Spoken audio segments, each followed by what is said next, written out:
Hello guys, एक बार फिर से आप सभी का स्वागत है हमारे चैनल BAMS लेक्चर्स में। तो जैसे कि आपको पता है कि हम दर्शन निरूपण पढ़ रहे थे, तो आज ये दर्शन निरूपण का लास्ट वीडियो है। हम आस्तिक दर्शन पूरे कवर करके आ चुके हैं। आज हम नास्तिक दर्शनों के बारे में चर्चा करेंगे। सबसे पहले देखिए, नीचे यहाँ पे एक टेबल बनी हुई है। जैसे हमने आस्तिक दर्शनों की टेबल पढ़ी थी, ऐसे नास्तिक दर्शनों की ये टेबल है।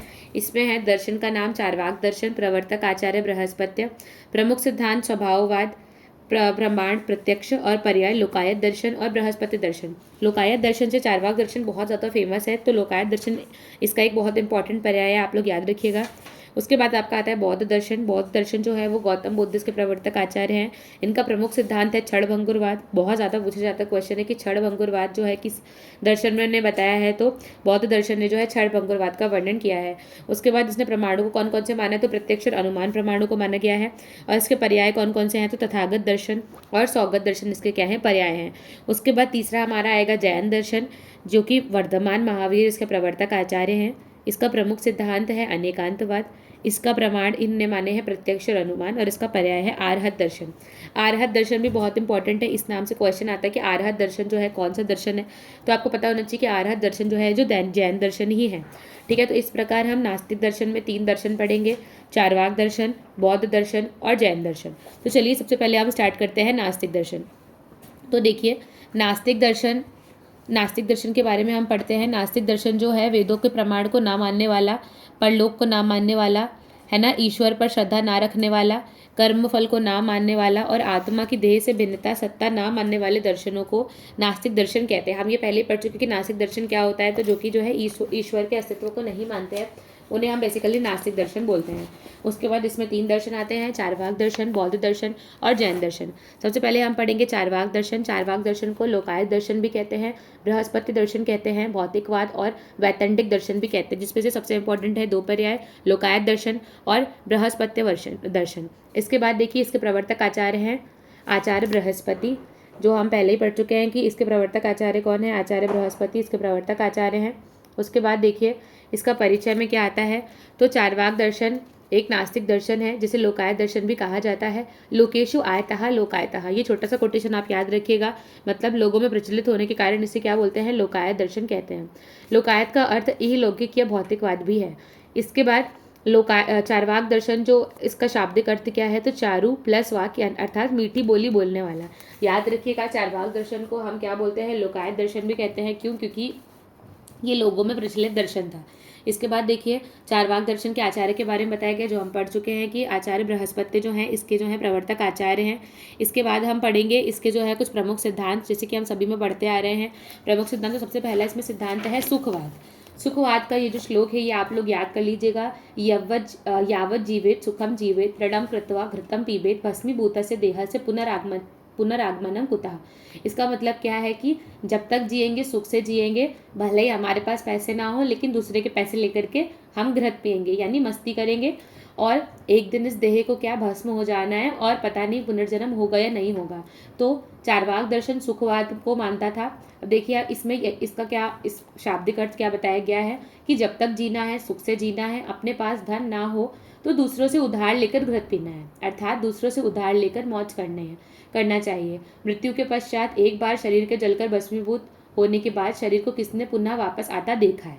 पाठ भेद से यह श्लोक कुछ इस तरह भी प्राप्त होता है कि यावत जीवम सुखम जीवे अन्नसित मृत्युगोचर भस्मीभूतस्य देह से पुनरागमनम कुतः, अर्थात जब तक जीना है मृत्यु से बिना डरे अपने जीवन को प्रसन्नचित होकर जियो। इसका यह अर्थ नहीं है कि दूसरों को दुख देकर जियो, है ना। उसके बाद तो सुखवाद को मानता है हमारा चारवाक दर्शन। उसके बाद इसमें कौन से प्रमाण है, तो केवल प्रत्यक्ष प्रमाण को मानता है, अनुमान प्रमाण को नहीं मानता है। तो आपको ये बात ध्यान रखनी है कि जितने भी नास्तिक दर्शन है वो प्रत्यक्ष और अनुमान दोनों प्रमाणों को मानते हैं, लेकिन जो चारवाक दर्शन है वो केवल प्रत्यक्ष प्रमाण को मानता है, अनुमान प्रमाण को नहीं मानता है। इसके बाद चारवाक दर्शन और महाभूत के बारे में बात की गई है। तो चारवाक दर्शन ने केवल 4 ही महाभूतों को स्वीकार किया है, पृथ्वी, जल, तेज और वायु। चारवाक दर्शन के अनुसार आकाश नाम का कोई भी महाभूत नहीं होता है, क्योंकि वो प्रत्यक्ष अपन आकाश को नहीं देख सकते, तो इन्हें आकाश को कंसिडर नहीं किया। इसके बाद चारवाक दर्शन और आत्मा। तो चारवाक दर्शन जो है इनने आत्मा की उपस्थिति को नहीं माना है, ये बहुत इंपॉर्टेंट है, ध्यान रखिएगा कि इनने जो है आत्मा को नहीं माना है। उसका इन्हें रीज़न क्या दिया है, देखिए, चैतन्य आत्मा का गुण नहीं है, मतलब जो कॉन्शियसनेस है वो आत्मा का नहीं शरीर का गुण है।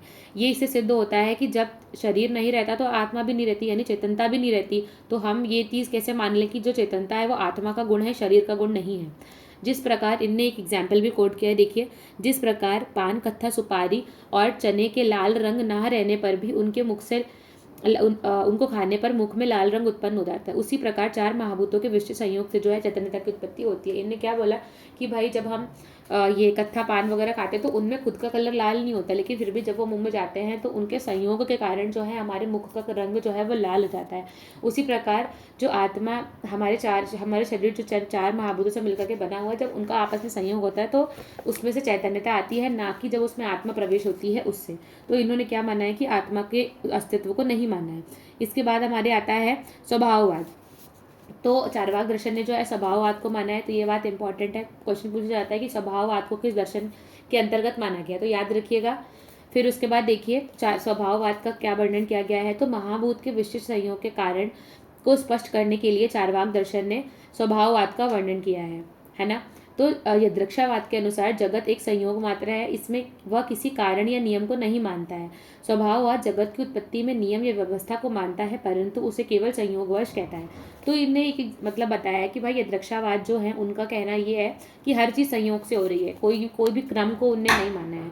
लेकिन जो चारवाक दर्शन है उनका क्या कहना है कि क्या बोलते हैं, उनका ये कहना है कि उनने जगत की जो है नियम व्यवस्था को तो माना है, परंतु उसे क्या केवल एक संयोगवश बोला है। उसके बाद स्वभाववाद कारण का प्रतिरोध नहीं करता है, फिर भी वस्तुओं में होने वाले परिवर्तनों को मतलब स्वभाव ही मानता है। मतलब वो परिवर्तन को तो मानता है, लेकिन उन सभी को जो है स्वभाव का नाम दी। जैसे अगर एक साइकिल से मतलब पूरा कन्वर्जन होता है तो उन सब चीज़ों को स्वभाव ही मानता है। उदाहरण क्या है, अग्नि में स्वभावतः उष्णता रहती है, जल में स्वभावतः शीतलता रहती है। मतलब ये उनका स्वभाव है जो नेचुरली उनमें प्रेजेंट रहता है, ना कि मतलब किसी उसके कारण रहता है। फिर उसके बाद उनका कोई कारण नहीं माना, इनने स्वभाव से हर चीज़ को माना है ना। स्वभाववाद परिवर्तन में किसी अलौकिक शक्ति का अस्तित्व नहीं मानता है, इसके अनुसार परिवर्तन का कारण स्वभाव ही है। उसके बाद देखिए चारवाक दर्शन और ईश्वरवाद। तो चारवाक दर्शन भी ईश्वर के अस्तित्व को नहीं मानता, ऑब्वियस सी बात है, एक नास्तिक दर्शन है तो ये ईश्वर के अस्तित्व को नहीं मानता है। फिर उसके बाद चारवाक दर्शन और मोक्ष के बारे में बात की गई है। तो चारवाक दर्शन का कथन है कि सांसारिक सुख ही स्वर्ग है और सांसारिक दुख ही क्या है, नर्क है ना। मृत्यु ही मोक्ष का साधन है, क्योंकि मृत्यु शरीर को किसी भी प्रकार की वेदना नहीं देती। मतलब इनने क्या बोला है कि भाई जो सांसारिक सुख है, मतलब इनने जो है उसको स्वर्ग को नहीं माना है। मतलब इनका जो ये कहना है कि जो भी हो रहा है वो सब यहीं का है, हमको इसी जन्म में सुख की प्राप्ति भी होगी, इसी जन्म में दुख की भी प्राप्ति होगी, पर मोक्ष मतलब जो है ऐसा जो लोग बोलते हैं कि भाई मृत्यु के बाद मोक्ष का प्राप्ति होगी, तो वो सब इनने नहीं माना है। जो भी, क्योंकि ये प्रत्यक्ष को मानते थे, इनने अनुमान को नहीं माना, तो इनने कोई भी पुनर्जन्म वाली चीज़ को जो है इनने कंसिडर नहीं किया है। ठीक है। उसके बाद देखिए चारवाक दर्शन और आयुर्वेद। जिस प्रकार सभी दर्शनों में आयुर्वेद से कंपैरिजन आया था कि इनका आयुर्वेद से क्या लिंक है, उसी प्रकार चारवाक दर्शन का आयुर्वेद से क्या लिंक है उसके बारे में भी बात की गई है।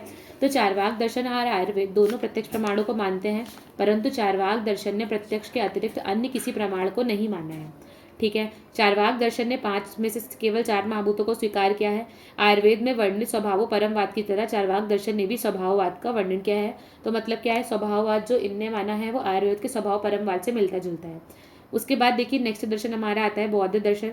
इसके पर्याय क्या है, तथागत दर्शन और सौगत दर्शन। इसके प्रवर्तक आचार्य कौन है, गौतम बुद्ध, जो हम सभी को पता है। इनका थोड़ा सा देखिए लाइफ हिस्ट्री भी देख लीजिए, जो आपको पता ही होगी कि गौतम बुद्ध का पहले नाम क्या था, सिद्धार्थ। तो सिद्धार्थ गौतम का स्वभावतः जन्म 563 ईसा पूर्व के आसपास लुम्बिना में हुआ था। इनके पिता को शाक्यों के राजा कहा जाता था। सिद्धार्थ को 29 वर्ष की आयु में अपना घर छोड़ा, उनने 29 ईयर्स में। उसके बाद इन्होंने 6 वर्ष तक तपस्या और ध्यान किया और 36 वर्ष में बोध ज्ञान की प्राप्ति कर वह बुद्ध कहलाए। इसके पश्चात 46 वर्ष तक उन्होंने जो है बौद्ध दर्शन का उपदेश दिया और 80 वर्ष की आयु में इनने क्या, कुशीनगर में निर्वाण प्राप्त किया, मतलब मोक्ष की प्राप्ति की।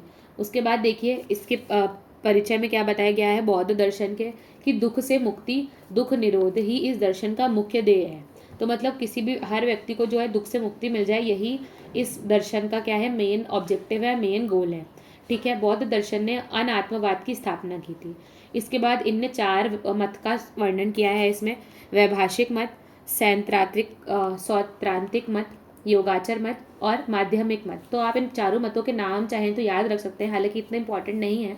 फिर इसके बाद बौद्ध दर्शन के आचार्य एवं इनके ग्रंथ। तो इन्होंने त्रिपिटक बौद्ध धर्म का प्रमुख ग्रंथ है। तो ये आप ध्यान रखिएगा कि त्रिपिटक जो है बौद्ध धर्म का प्रमुख ग्रंथ है। बौद्ध धर्म का प्रमुख ग्रंथ क्या है, त्रिपिटक, जो कि पाली भाषा में लिखा गया है।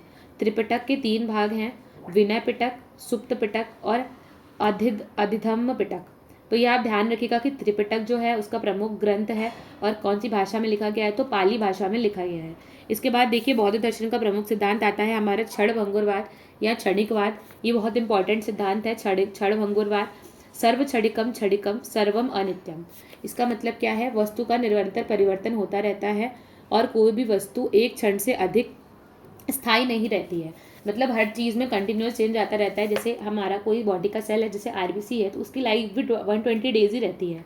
चाहे हम सो रहे हैं, चाहे हम जाग रहे हैं, वो सेल्स जो है वो कंटिन्यूसली वर्क करते ही रहते हैं, उनमें कंटिन्यूसली चेंजेस आते रहते हैं। कारण द्रव्य कार्य द्रव्य को उत्पन्न कर उस क्षण में नष्ट हो जाता है। मतलब एक चीज़ दूसरी चीज़ में कन्वर्ट हो जाती है। जैसा कि मैंने पहले भी बताया था कि एक एनर्जी दूसरी एनर्जी के फॉर्म में ट्रांसफर हो जाती है और पहली वाली अपने अस्तित्व खो देती है। एक मदर सेल से 2 डॉटर सेल्स बनते हैं, ये कुछ वैसा ही है। उसी तरह अगले ही क्षण या कार्य द्रव्य कारण रूप लेकर अवस्थान्तर को प्राप्त होता हुआ नष्ट हो जाता है। इसी तरह की जो श्रृंखला है, उसी प्रकार आगे की चीज़ें जो है बनती रहती हैं। ये ही बताया गया है क्षणभंगुरवाद में, यानी क्षण में चीज़ें बनती हैं और क्षण में उनका नाश हो जाता है। उसके बाद नेक्स्ट सिद्धांत इनका है प्रतीत्य समुत्पाद। एक के नष्ट होने पर दूसरे की उत्पत्ति होती है। इस नियम को क्या बोलते हैं, प्रतीत्य समुत्पाद। मतलब एक चीज़ का नाश होता है और दूसरे की उत्पत्ति उसी वक्त हो जाती है। इस नियम को क्या बोलते हैं, इस रूल को क्या बोलते हैं, प्रतीत्य समुत्पाद कहते हैं। प्रत्येक उत्पाद का यह प्रत्यय होता है जो किसी वस्तु में उत्पन्न होने से पूर्व ही नष्ट हो जाता है, उसे प्रत्यय कहते हैं। ठीक है, इसके बाद नेक्स्ट सिद्धांत देखिए, अनात्मवाद का इनने वर्णन किया है। तो अनात्मवाद में इन्होंने क्या बोला है कि बौद्ध दर्शन के अनुसार आत्मा नित्य वस्तु नहीं है, वह अन्य वस्तुओं की तरह क्षण क्षण में उत्पन्न होती है और क्षण में नष्ट हो जाती है। मतलब इन्होंने आत्मा को भी बोला है कि आत्मा क्षण में उत्पन्न होती है और क्षण में ही क्या हो जाती है, नष्ट हो जाती है।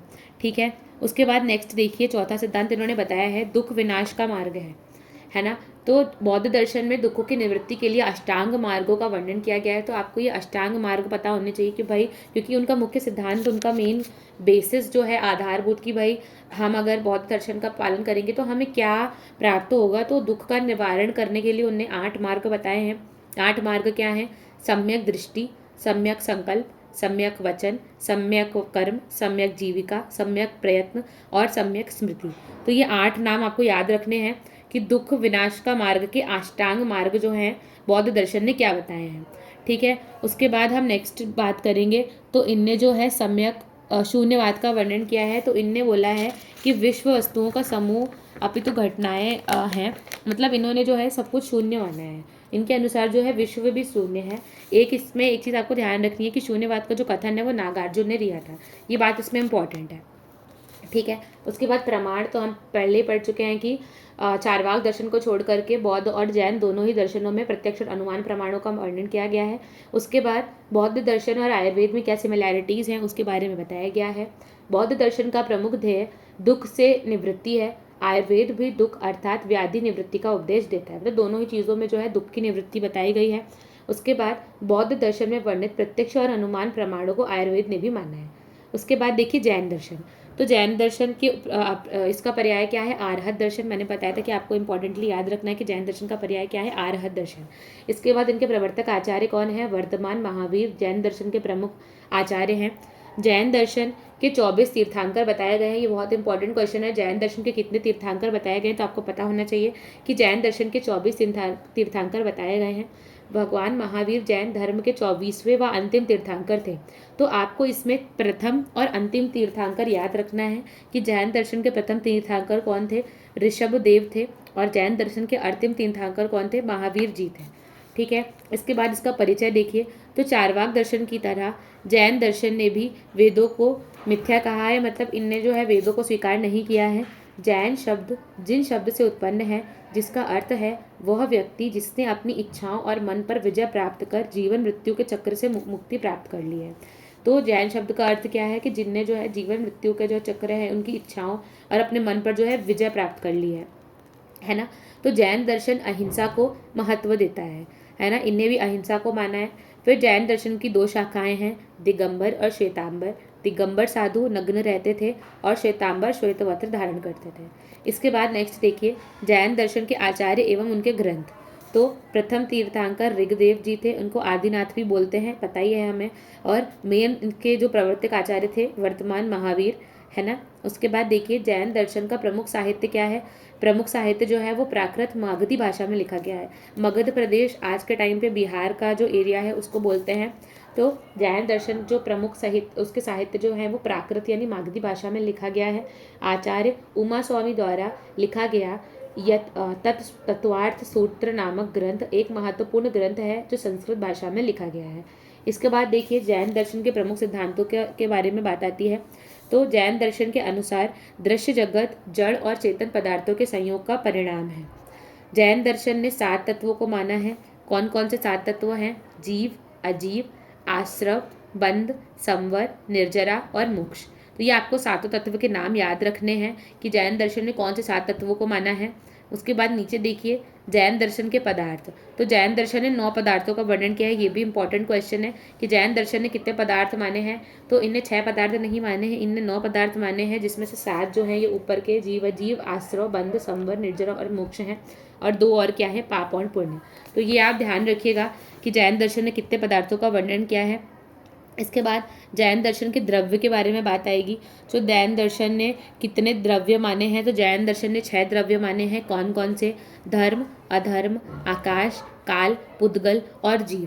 जिस प्रकार हमने न्याय दर्शन में अलग अलग बहुत सारे भेद पढ़े थे, उसी प्रकार जो है हमारे जैन दर्शन में भी कुछ चीज़ें हैं जिनमें आपको थोड़ा सा नंबर और उनके नाम याद रखने पड़ेंगे।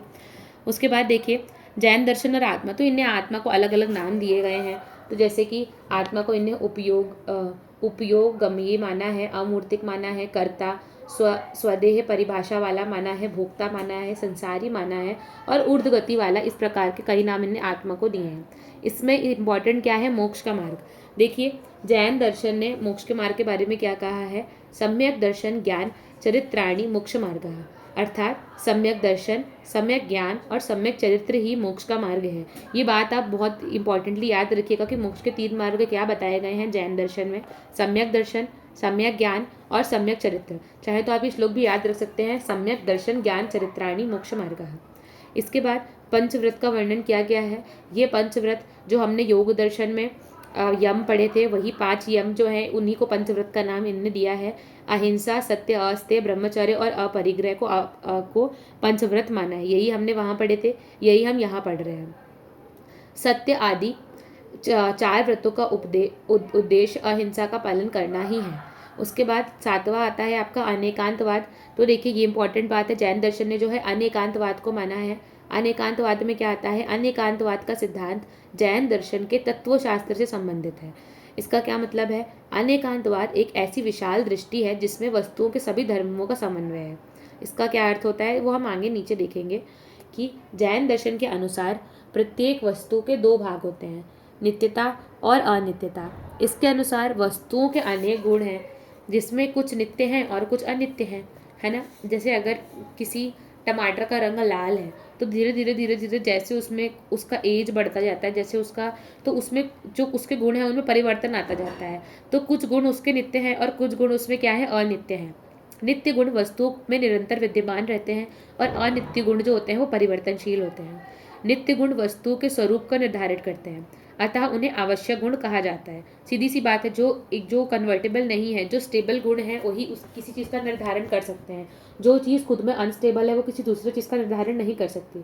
अनित्य गुण हमेशा वस्तुओं में नहीं रहते, अतः उन्हें परिवर्तनशील गुण कहा जाता है। उदाहरण, आत्मा का चैत्य आवश्यक गुण है या स्वरूप है, जबकि सुख, दुख, इच्छा, द्वेष ये सब क्या है? परिवर्तनशील है, लेकिन आत्मा में चेतनता हमेशा रहती है। ठीक है, तो ये अनेकांतवाद में बोला गया है। इसके बाद देखिए स्यादवाद। ये बहुत इंपॉर्टेंट है। यहाँ पे स्याद का मतलब शायद से आप ले सकते हैं।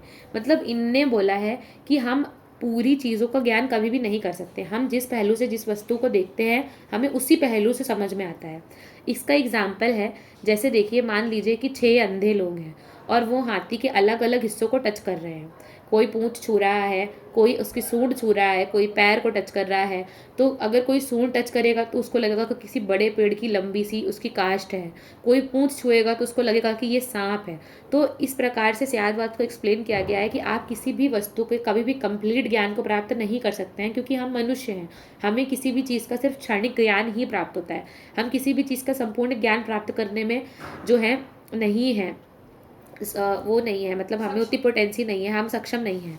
ठीक है, तो उसी प्रकार जिस प्रकार हाथी के जो 6 लोग उसको टच कर रहे हैं वो उसको अलग अलग अपने अपने पहलू से देख रहे हैं, उसी प्रकार हम भी जिस चीज़ को देखते हैं उसी हम अपने अकॉर्डिंग उस चीज़ की जो है कल्पना करते हैं। देखिए स्यादवाद में क्या बताया गया है। अनेकांतवाद स्यादवाद के लिए पृष्ठभूमि है। इसके अनुसार वस्तु के अनेक पहलू हैं जिसका संपूर्ण ज्ञान मनुष्य के लिए असंभव है। मनुष्य वस्तु के कुछ ही पहलुओं को जान सकता है। केवल सर्वज्ञानी ही वस्तु के सारे पहलुओं का ज्ञान प्राप्त कर सकते हैं। जब तक हम वस्तु के सभी आवश्यक गुण और सभी परिवर्तनशील गुण को नहीं जानते तब तक हमें वस्तुओं का संपूर्ण ज्ञान नहीं होता है। यह संपूर्ण ज्ञान प्राप्त करना सामान्य मनुष्यों के लिए असंभव है। अतः मनुष्यों का ज्ञान आंशिक है और अधूरा है। यही स्यादवाद में बताया गया है। किसी भी वस्तु के संबंधित हमारा निर्णय सभी दृष्टियों को से सत्य नहीं हो सकता है। कोई किसी तरीके से सोचता है, कोई किसी तरीके से सोचता है, तो हर किसी के सोच पर निर्भर करता है और हर किसी का सोच एक जैसी नहीं हो सकती है। यही स्यादवाद में बताया गया है। इसके बाद देखिए प्रमाण, तो हमको पता है प्रत्यक्ष और अनुमान, ये हम पहले भी पढ़ चुके हैं। इसके बाद नीचे जैन दर्शन और आयुर्वेद में क्या संबंध है। जो जैन दर्शन द्वारा वर्णित मोक्ष के मार्ग को उपयोग आयुर्वेद में सद्व्रत के वर्णन में किया गया, मतलब वही मोक्ष के बारे में जो वर्णन जैन दर्शन में किया गया है, आयुर्वेद में जहाँ सद्व्रत की बात आती है वहाँ पर इस चीज़ का वर्णन किया गया है। उसके बाद नीचे देखिए जैन दर्शन में अनेकांतवाद का सामंजस्य आयुर्वेद में किसी विषय में दिखाई देता है, जैसे सुश्रुत संहिता में वर्णित सृष्टि उत्पत्ति के कारण, विभिन्न संभाषा परिषद इत्यादि। मतलब इनका जो अनेकांतवाद है वो हमारे अलग अलग परिषद जो है, संभाषा परिषद, उनसे मिलता जुलता है। उसके बाद अब हम आते हैं इस चैप्टर के लास्ट टॉपिक पे, आयुर्वेद एवं स्वतंत्र दर्शन। आयुर्वेद जो है वो खुद एक स्वतंत्र दर्शन है। ठीक है, इसका इनने कैसे वर्णन किया है कि दर्शन शास्त्र पर आधारित इस संपूर्ण अध्याय का अध्ययन करने पर यह ज्ञान प्राप्त होता है कि दर्शन शास्त्र वह ज्ञान है जो प्रकृति के विविध पदार्थों का विवेचन है, यथार्थ ज्ञान तक पहुँचने के लिए विभिन्न प्रमाणों का उपयोग करता है। दर्शन शास्त्र के मुख्य उद्देश्यों में से एक है मोक्ष प्राप्ति। तो ये सब हमें पता चल गया कि उनका मुख्य उद्देश्य क्या है, मोक्ष की प्राप्ति, और उन्हें अलग अलग प्रमाणों के द्वारा जो भी निर्णयों पे पहुँचे हैं वो सब तथ्यों पर आधारित है, मतलब अलग अलग प्रमाणों द्वारा प्रमाणित किए गए हैं, उसके बाद ही ये किसी निर्णय पर पहुँचे हैं। आयुर्वेद को एक स्वतंत्र दर्शन के रूप में प्रस्तुत करने के लिए निम्न तर्क प्रस्तुत किए जा सकते हैं। मतलब इनका ऐसा मानना है कि आयुर्वेद भी खुद में एक स्वतंत्र दर्शन है, उसको सिद्ध करने के लिए ये कुछ अपने तथ्य यहाँ पर दिए गए हैं। जैसे कि जिस प्रकार दर्शनों में पदार्थों का वर्णन है एवं उनका तर्क संगत विवेचन किया गया है, उसी प्रकार आयुर्वेद में भी षड पदार्थों का वर्णन किया गया है, उन्हें प्रमाण से सिद्ध भी किया गया है। ठीक है, इसके बाद दर्शनों की तरह आयुर्वेद में भी अपने सिद्धांत प्रस्तुत किए गए हैं। आयुर्वेद में भी सृष्टि उत्पत्ति का वर्णन किया गया है। अधिकांश दर्शनों का मूल उद्देश्य मोक्ष की प्राप्ति ही है। उसी प्रकार आयुर्वेद का मूल उद्देश्य है स्वस्थ व्यक्ति के स्वास्थ्य की रक्षा करना एवं आतुरों के विकार का शमन करना। स्वस्थस्य स्वास्थ्य रक्षणम आतुरस्य विकार प्रशमनम च। ये डेफिनेशन आप सभी ने पढ़ी होगी फर्स्ट ईयर में, क्योंकि आप हैं। सभी दर्शनों की अपनी आचार संहिता है, उसी प्रकार आयुर्वेद की भी अपनी एक आचार संहिता है जिसे सतव्रत, दिनचर्या और ऋतुचर्या आदि शामिल है। इस प्रकार आयुर्वेद को भी एक स्वतंत्र दर्शन के बारे में के रूप में मतलब अपन प्रेजेंट कर सकते हैं। उसके बाद देखिए यहाँ पे नीचे जो 2 टेबल बनी हुई हैं, ये वही टेबल है जो हम पहले पढ़ के आ चुके हैं। तो इस प्रकार आज हमारा दर्शन निरूपण खत्म होता है। अगर आपको कोई डाउट हो तो प्लीज़ कमेंट करके मुझे ज़रूर बताइएगा, and please like, share and subscribe my video. तो अब हम मिलते हैं अगले वीडियो में। Thank you so much.